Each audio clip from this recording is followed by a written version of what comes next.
Right mates, how's it going? In today's video, chapter 20 of Illidan by William King. Let's see how Maiev's doing, shall we? Let's get! Maiev awoke and very quickly realised that she ached all over. She was somewhere deep underground, some kind of dungeon. And just to add a bit of cliché atmosphere, there was a constant dripping sound in the background somewhere.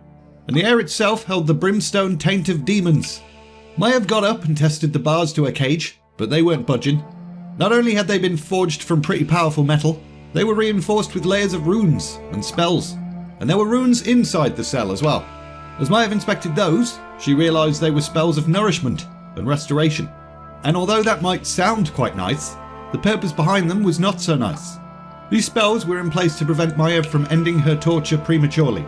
She would not be able to starve herself or harm herself.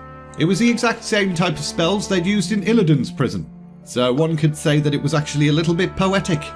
Maiev expected the betrayer to appear at any moment to begin her torment, but he didn't. However, there was no shortage of petty torments from her guards.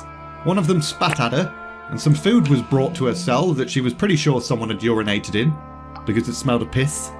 And a particularly arrogant dreadlord named Vagath had popped by the cell at one point to explain exactly how he was going to torture her in great detail. But Maiev remained calm throughout all of the slights.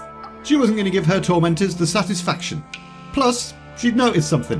None of them seemed to be inflicting any physical pain on her, almost as if Illidan had ordered them not to. But as the days went by, there was some suffering involved.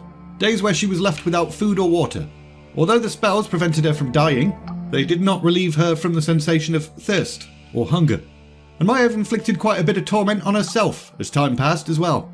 All she could do was think about how she'd led those who trusted her to their doom. In seeking vengeance on Illidan, she'd caused the deaths of Anindra and Sarius and all the others.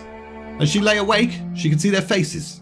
And in her dreams, she saw them die again and again. She tried to tell herself it was the Naru's fault, and the Aldor, and the people of Talar. If they'd listened to her, none of this would have happened. But it didn't help. She knew whose fault it really was.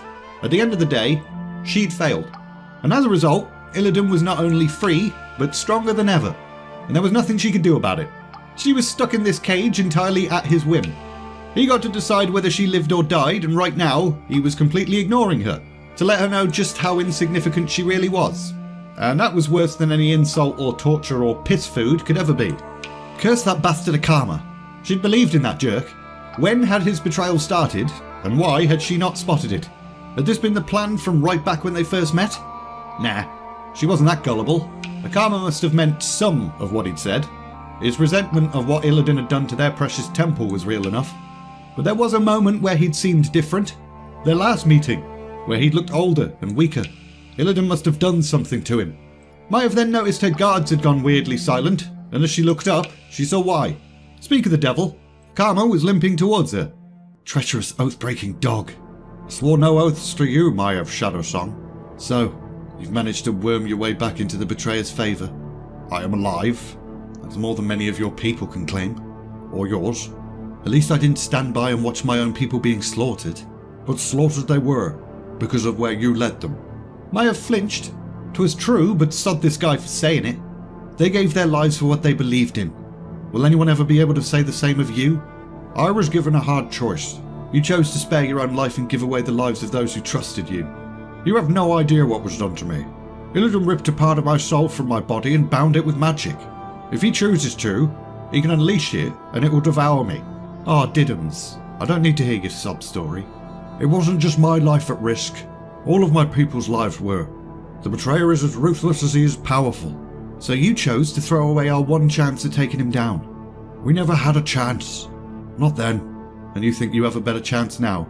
Akama paused, opened his mouth, looked like he was on the verge of saying something, but then thought better of it. You have no conception of how strong Illidan has become. I saw him work sorcery that I would have not thought possible for anyone less than a god. He opened a portal clear across the cosmos. Maiev noted that something in Akama's voice suddenly sounded off.